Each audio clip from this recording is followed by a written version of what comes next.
Greetings and good morning from Harshaw House in the foothills of the Catskill Mountains in Greene County, New York. I'm Eric here with a little short video introducing something I've been saving for the holiday weekend.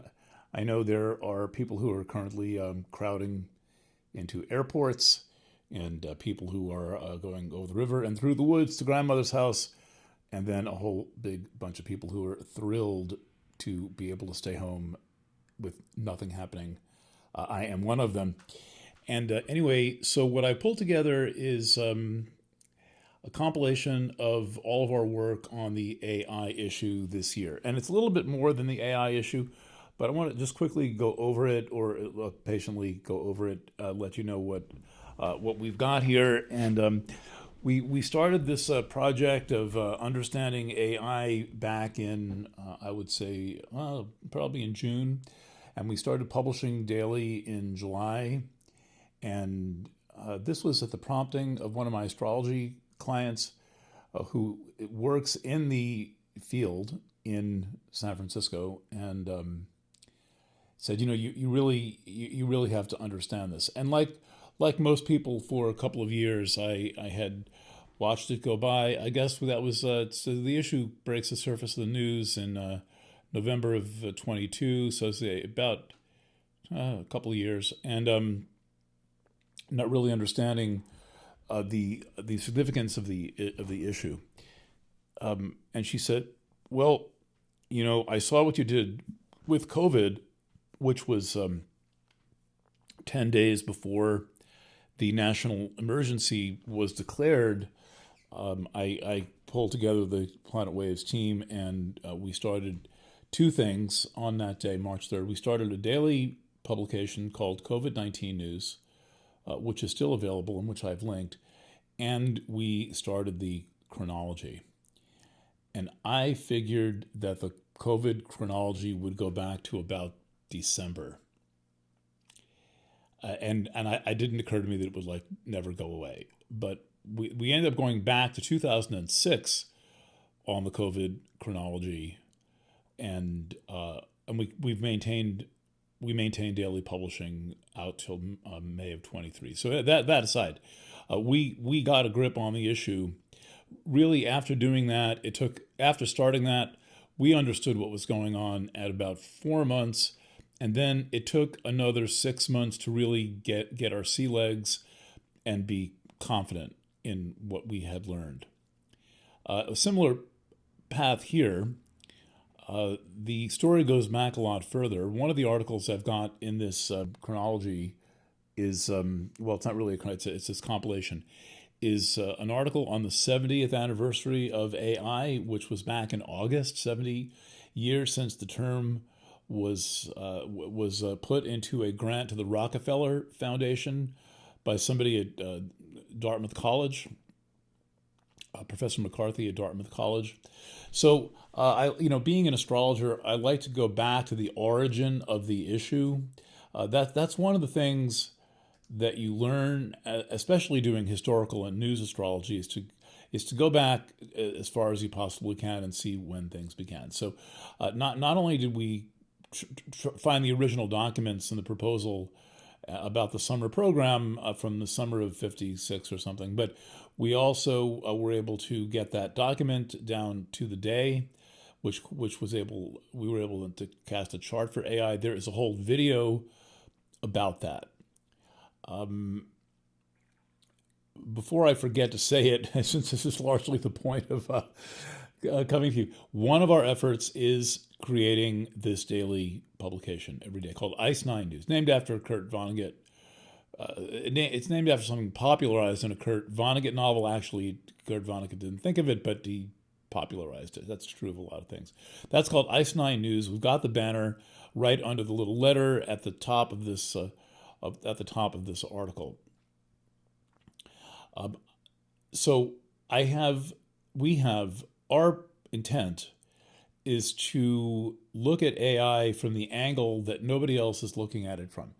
Everyone is looking at it from the angle of millionaires, billionaires, trillionaires, and zillionaires.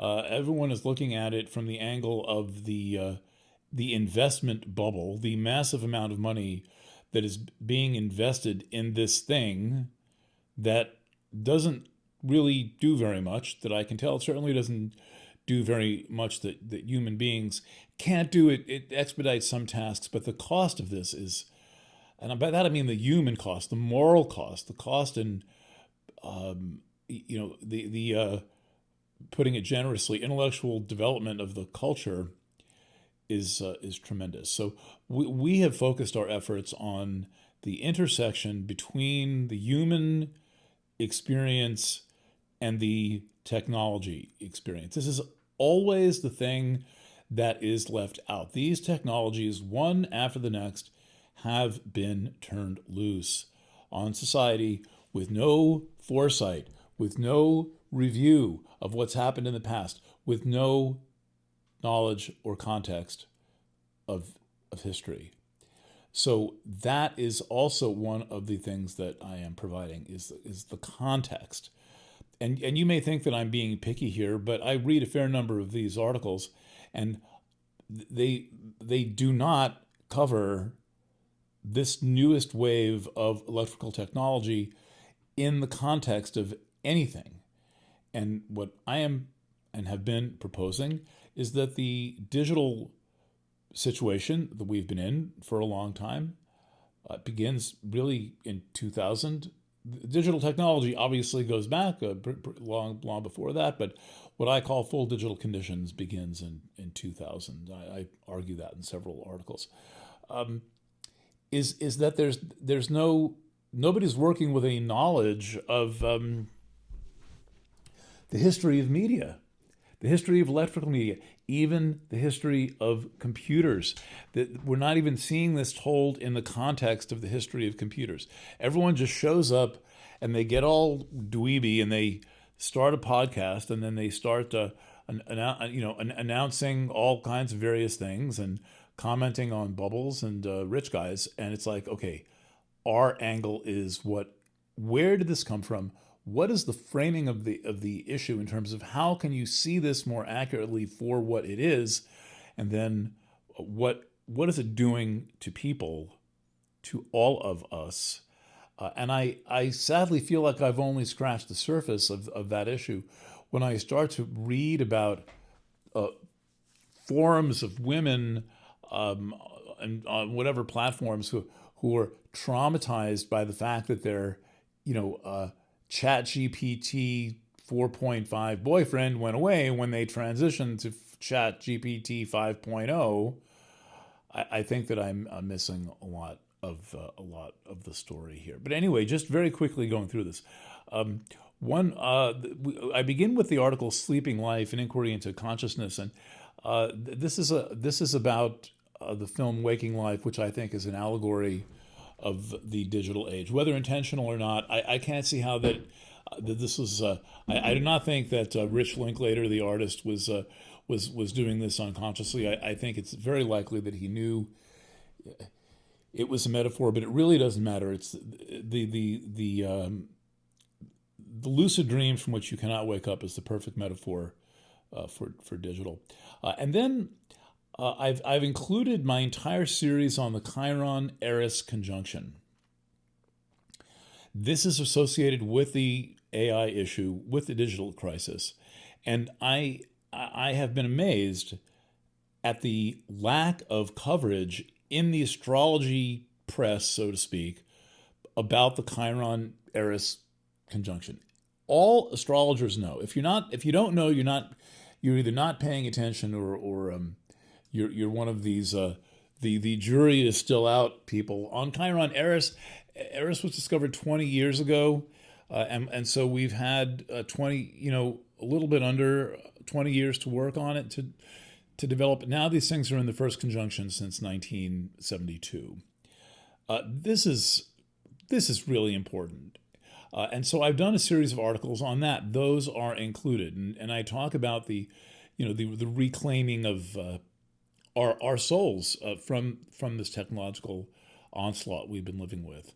70th anniversary, a video. I do the chart, and then my favorite metaphor of all in this lunacy was it occurred to me one day to do a thought experiment about whether AI could train a sheepdog to herd sheep. And by that I mean, imagine the perfect replicant. That's a word made up by Philip K. Dick for a perfect robotic replica of a border collie. Imagine indistinguishable from a real border collie, but it has to be programmed. It knows nothing. It doesn't have 300 dog generations of border collies who each of whom learned to breed sheep, learned to chase sheep, and then had puppies, and then the puppies learned to herd sheep, and they had puppies, and so on down the line. Could AI herd sheep? Could AI train the sheepdog to herd sheep? And when you look at what it would take, the answer is clearly no.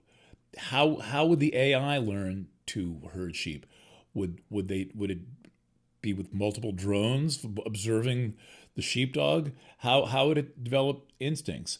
The herding of sheep by a border collie and the response of the sheep to the sheepdog is instinctual on the part of both animals. It's a mock of the predator-prey relationship. Furthermore, the sheepdog is on 4 feet, which are touching the ground. They can feel if the ground's wet or dry, and I'm sure they adjust for this. They can smell the sheep. They can smell where the sheep are at, like how the sheep are feeling. They can hear the handler. They can see the sheep. They can see the handler. And there's no way you could put this all together into AI and it proves the lie that AI is simply what it properly is known as, a large language model. It's great for search results if you know what you're looking for. I think this is true of Google. I think it's true of Wikipedia. If you already know the answer, it's fantastic. Now you might think, well, what good is that? Well, for me, it's like, oh, I just need to confirm the date of something. I already know the date. Maybe I need an example. Maybe I need just a little bit of context, but I already know the story for the most part. I've learned it from other sources. I mean, I spent most of my life learning things, and then I wake up on Thursday morning and tell you about them. Okay, so the sheep one broke AI for me. The sheepdog and this adorable border collie could AI herd sheep. And then I had a conversation with Neil Donald Walsh, and he loved my theory of the what AI is doing to us, and wants me to write a book about it. So I'll probably do that next year, and a few other things. So this is a you will have here. This is much shorter than book length. Much shorter. This is like a little teeny book, but it's different articles. Are all illustrated with my photos, and you kind of get my evolving thought process. I am still in that evolutionary process, though I am skeptical. It is never my job to blow the whistle and to announce that doom is coming, but I'm not thrilled about this development, and at the same time, I'm not here to polarize people. I'm only here to, in a sense, point out the obvious and have some fun while I'm busy writing every week. I want to do something interesting, and I continue to do Planet Waves FM programs that cover the issue. Now, as for Ice 9 News, this thing is absolutely wonderful. I have started more journalism projects than I can count over the years. This is one of my very favorite. It's largely a collaboration of Sean Boyle and Liz Shepard, and Sean hauls in all the articles every night. I don't know how he does this. I really don't know how he's able to find 75 articles a day. Maybe he'll explain it someday. And then Liz, I don't know how she does this either, in about an hour or two, scans through those articles and picks like the 6 most interesting ones and puts them at the top. And it's really humane. And this is not touched by AI anywhere. This is not like algorithm. Remember the algorithm served me that. I'm in my thought bubble. Facebook is only giving me the things that you click on, and you can experiment with this with Facebook. You can. Did anyone notice that 2 weeks ago, about 3 or 4 different brands of hemp infused sodas came out, seltzers and sodas, or cactus juice and all of that, and so I want to try this. You've kind of got to buy a case. So what I keep doing is I keep clicking on the ads in Facebook so that the algo will serve up some more of the ads. Well, I am completely inundated by these ads. The more it's like beans are good for your heart. The more you eat, the more you fart. Well, the more you click on anything on Facebook, the more, or any of these things, the more you get of it. That's my cactus juice metaphor. Let me see if I can navigate to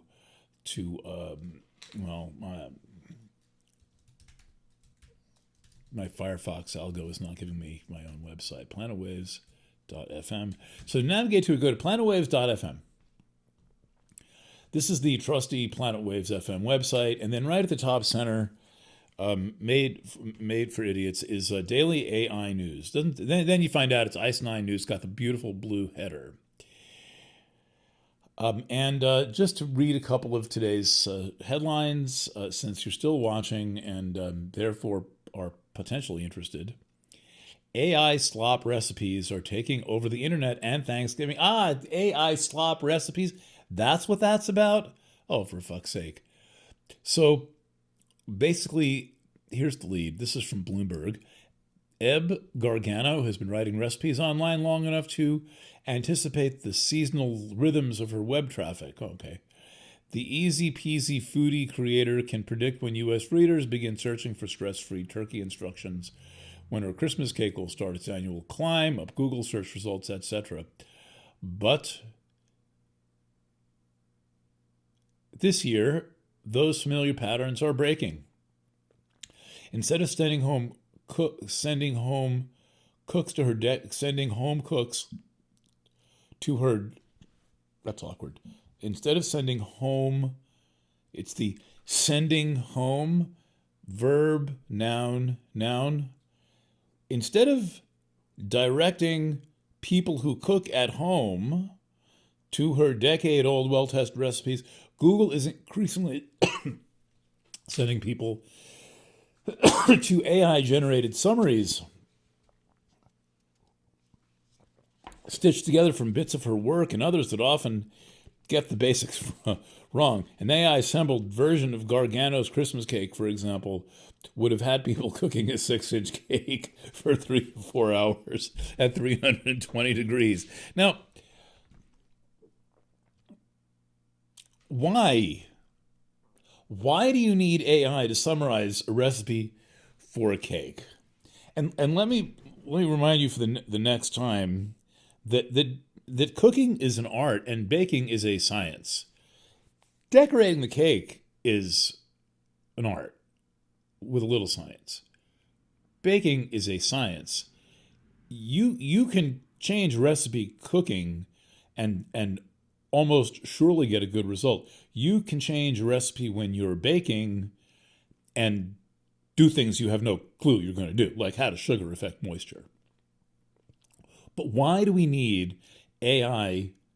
This almost exemplifies the entire thing. Why, in the name of our Lord Jesus H. Christ, do we need AI to summarize a cake recipe? I'm getting worked up here. Slender Man attacker Morgan Geyser escapes group home, recaptured. I don't know what this is about. ChatGPT conscious. This is the newest, the latest AI slop itself is AI conscious. And I say, if you think AI is conscious, go ahead, get that sheep into its pen. The joke of the AI sheep is, how hard is it to get a sheep into its pen? If AI is so conscious, go for it. AI's anti-AI marketing strategy. Welcome to the Slopverse. Generative AI isn't hallucinatory, it's multiversal. Interesting compilation of articles today. OpenAI says dead teen violated terms of service when he used ChatGPT to plan suicide. Right. So some teenager wanting to off himself is going to read the terms of service and realize that it says, what does it say in the terms of service? Well, we'll have to read the article. Prosecutor used flawed AI to keep a man in jail, his lawyers say. Judges, you get the whole scope of the problem, from lawyers fraudulently using AI to bullshit baking recipes. Someone buy a cookbook?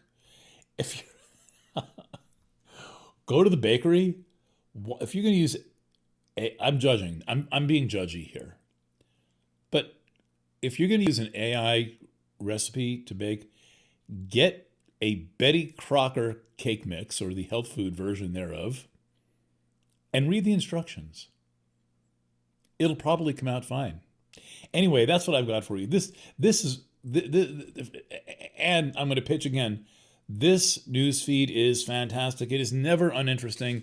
It's always a little weird. You realize how huge this problem is, but I'm admiring of Liz for putting it together in a way that's not daunting or intimidating. This news feed never screams at you. It never makes you get this sense that it's all going to end.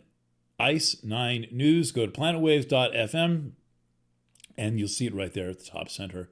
We'll navigate to the page. Pretty blue header when you get there. We are taking the weekend off. I'm here somewhat to keep you entertained with this video and all of my AI articles going back to the beginning of the summer when we started to get a grip. Yep. Thanks everyone for being a subscriber and helping us pay for these journalistic projects. And to those of you who take the time to read, you're welcome to reply to the email that you get today. And perhaps we'll catch you tomorrow night with Planet Waves FM. I'm still undecided whether I'm going to do it, but I usually do, so I probably will, but I might not. And I'll catch you a little bit further on down the road. Lots of love. And bye for now.